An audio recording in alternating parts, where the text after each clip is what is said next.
Hey, Brandon. Hey, Emily. Good Hey, morning. good to be here with you. And for anybody that's listening, Brandon and I logged in just a minute ago, and then both of us were trying to corral barking dogs and children home for summer break. So we may get some background noise, but let's just jump in and start talking about this business opportunity. Yeah, Uh, love it. a lot of my clients that explore business ownership also already invest in real estate or are interested in real estate investing in lieu of owning a business. And so this is such a unique business because it's a franchise that has to do with real estate acquisition. So I know a little bit about it. Brandon and I, we worked together. We placed someone actually in Southeast states. But for those that don't know, tell us about Joe Homebuyer. Yeah, absolutely. So there's a lot to say about our brand for anyone that's interested in real estate. But at the end of the day, we're a real estate acquisition company focusing on off-market real estate. And that's what really makes us unique. So instead of our franchisees acquiring properties in the traditional space through like a real estate agent or on Zillow, what most of us think about, real estate or traditional real estate, we're able to locate deeply discounted properties that are strictly off market. They're not listed, properties, of course, that exist, but are ones that we market to locate and to find, the franchisee markets to locate to find, but are unique off-market real estate opportunities. So we're not actually competing with real estate agents for listings. That's right. Not at all. Not at all. I mean, the traditional real estate, certainly that's the biggest part, of traditional real estate is, what you're alluding to there. I mean, we're kind of in the business of finding, needles in a haystack. I mean, fortunately, there's more than one needle in the haystack, but yeah, we're operating, kind of separately from that traditional space. A lot of customers do go with us. We do purchase a lot of properties from customers that would actually prefer working directly with us instead of a real estate agent to avoid commissions and things like that. So, maybe a real estate agent may feel like we're a little bit of a competition in that sense, but we do offer something unique for someone that's able to a homeowner that wants to sell a property with maximum convenience, maximum speed, and really they don't want any costs associated with that property, including real estate commissions. They don't want to pay a real estate agent. They don't want to fix the property up, so whether the property is in good condition or distressed, we provide a solution where the homeowner can really just turn the keys over to us. We can make a fair offer, buy the property quickly, and avoid any of the costs that are associated with selling real estate. So tell us who is buying the properties. Yeah, that's a great question. So in our model, there's basically three steps: marketing, what we call acquisition, and then the exit.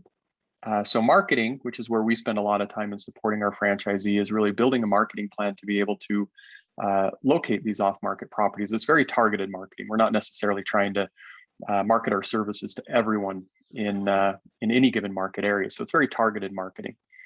And then that moves us really to the second step, which is the acquisition. And this is where the local franchisee will enter the equation, more than anything else.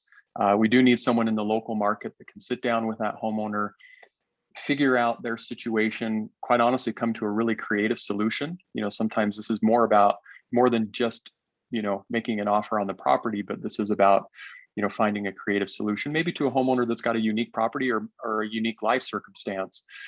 And that moves us now into the exit, really your question, Emily, which is the franchise owner does have the option to buy the property. I mean, if they want to own the property, if they like the property, if they like the opportunity to fix and flip the property, or if they like the opportunity to acquire the property and build a network of rental properties, all of those options are on the table. But for a first year franchisee, we want our franchisees, especially in that first year, really to dedicate their resources to marketing so that they can acquire more contracts, acquire more properties. So what our owners do most of the time in the first year is they'll take this contract. It's an assignable purchase contract, and they're actually going to market that contract to a network of local cash buyers. And so what we do is wholesaling. We acquire a contract, then market that contract. There's a network of local cash buyers that bid on the rights to the contract. And essentially, the franchisee is able to monetize the opportunity if they want, without ever having to take possession of the property, without having to deal with the property, without having to come up with funding with the property. They're really, moving the contract at that point instead of moving the property. So do they need a broker's license? No. So in terms of like a real estate license, Yeah. there are, two, maybe three states in the entire country where you would need a real estate license to do what we do. We're not, acting as real estate agents. So, to my knowledge, none of our franchisees currently have real estate licenses.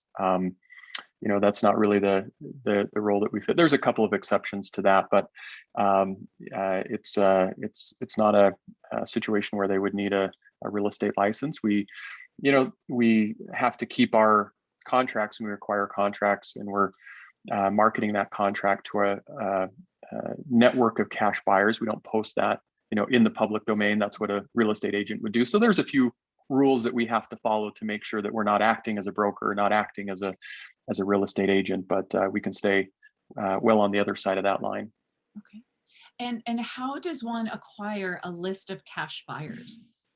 Yeah, this is a common question for a new franchisee, and quite honestly, it's going to end up being probably the easiest part of the business. We have really good systems in place to build that cash buyer network. A lot of social media systems. It really doesn't cost money to build a cash buyer network, which is surprising to some people. And with any sort of time and effort, within 2, 3, 4 months, franchise owners are able to build networks of cash buyers into the hundreds or thousands, even within that short period of time. Because what we offer, someone that's, let's say, a fix and flip person, or someone that is a just a real estate investor, maybe anyone that has money, is we're offering them now a unique channel of properties. A fix and flip person may go out and certainly will acquire property through a real estate agent, but what we're providing is, now a unique channel. Our franchisees, when they're under contract on that property, basically have an exclusive.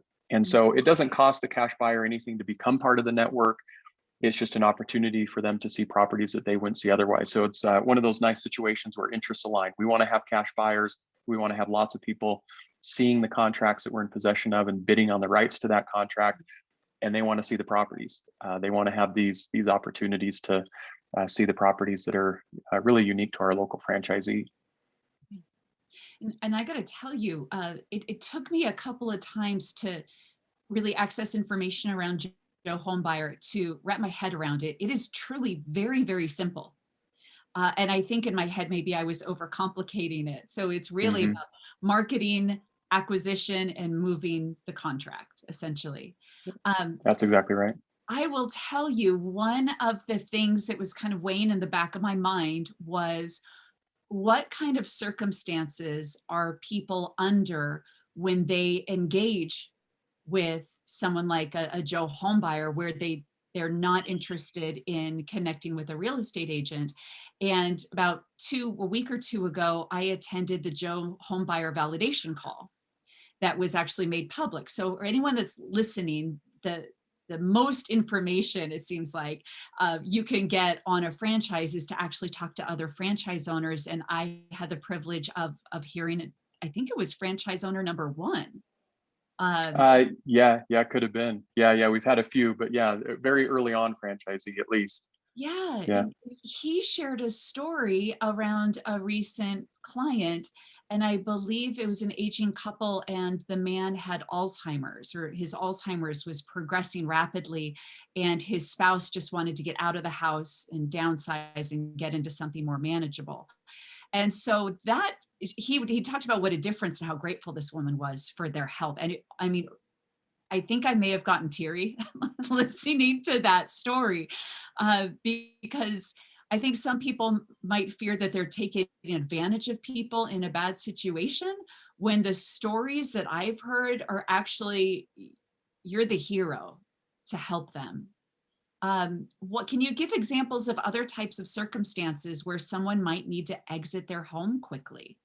Yeah, and that's a great point. When we have an opportunity with a property, Occasionally, we just have to, depending on the opportunity, if we're not the solution for them, we'll just be very honest with the homeowner and say, hey, you know, this is a property and this is a situation, you should probably list this in the traditional space. So first of all, we have to be very, candid with the homeowner. But what you're describing is the case, right? If someone owns a, let's say a very distressed property, or they're in a really unique circumstance, like, what you were mentioning, and it was franchisee number one that you were referring to there, that they're maybe in a unique circumstance with a job loss or a job change, or, health issues. There's a million different reasons why someone may, this moment may arrive really quickly where they say, I don't have the time, I don't have the energy, I need to exit this property. So instead of feeling like an asset, the property starts to feel like a liability. In this case, someone that needs to downside. It could be someone that somehow ends up, out of the country, and they have a property, that is back in the States. They want to exit that property and they want to do it with maximum convenience. So what we offer is really a creative solution. As you heard in that story, we help homeowners not with just purchasing the property, but we are as creative as we can, even in other ways, right? So we've helped people with, moving out of their house. Maybe they've never moved out of the state. We help with logistics, if possible, to get them to the next destination. Rent back periods, maybe it's someone that needs cash immediately, but they actually don't have their next stop. They don't know where they're going to be next, and they need a 60-day rent back period. So these are really centered around creative solutions. And what we find is that if we can address those other challenges that a homeowner has, they're actually much happier. We've actually addressed the thing that's weighing them down. I mean, typically the value of the property has very little to do with why they're selling. And the more that we can help them in those categories, the more willing they are to negotiate on price. We do acquire properties at, 70, 80, 90 cents on the dollar, but we have to have happy customers. They have to be happy with the experience. They have to win. So, we come at it from, how do we help in this unique circumstance? Eventually we'll get to a price that's fair for us and fair for them. But they'll be a lot happier if we can tackle these other things that they're facing. And kudos to you and the team, the leadership team at Joe Homebuyer, because what I heard from that validation call, but also from the clients that we placed in Florida, they are just raving about the amount of support that they get from Joe Homebuyer, from marketing to even like a consistent call to learn about how to create or provide creative solutions to different circumstances. So just a huge shout out to you guys. Last question, because I think this is going to be important. And, one of the big questions people want to know, obviously, is, well, how much money can I potentially earn? Yeah. Now, if anybody's listening, if they've heard any of our interviews in the past, that according to franchise law, we can't start touting, here's how much money you can make, because we don't know. And by franchise law, we're not allowed to say such things.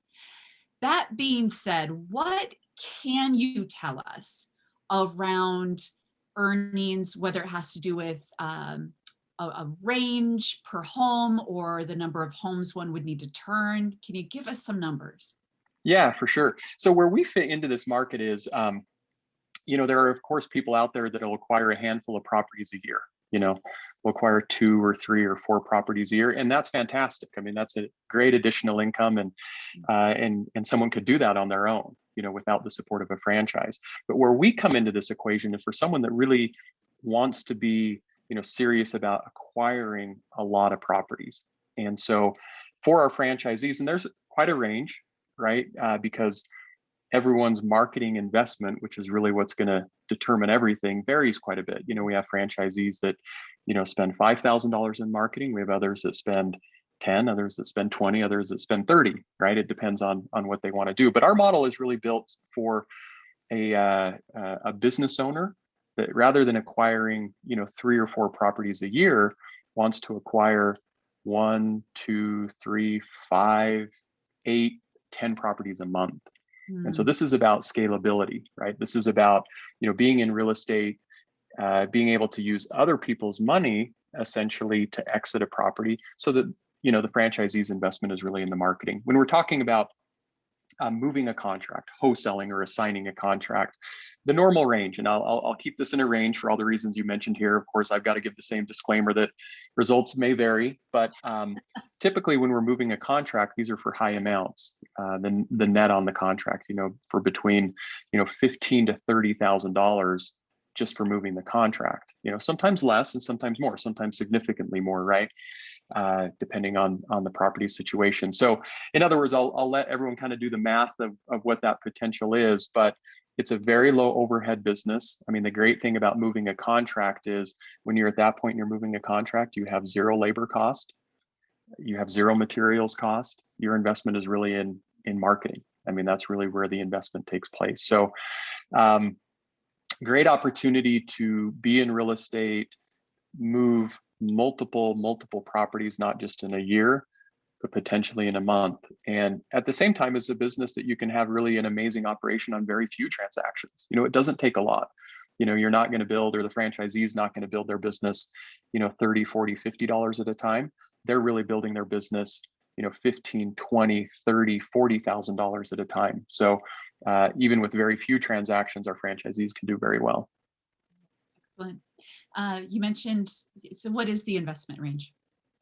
Yeah, startup cost is including franchise fee, including some working capital, including fully funding the marketing for the first 90 days, which is really important. It takes some time to get the wheel to turn a couple of times and get things going. So all of those categories together, really moderate startup. We're talking 90 to 110,000, maybe more, depending on working capital. Some people want to have more working capital or cover additional living expenses, depending on how many dependents they have in the household, for example. But at least at a starting point, 90 to 100 to 110,000, they're off and running, and their marketing's fully funded for 90 days to get the business going.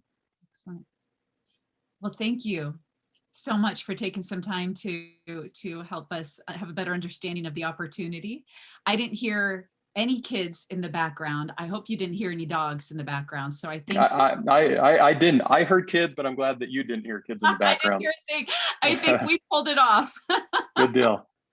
Well, Brandon, thank you again. And I certainly will be sharing this information with people. And for anyone listening, if you're interested in next steps with Joe Homebuyer, please reach out to myself or your local FranNet consultant, and we will arrange a personal introduction.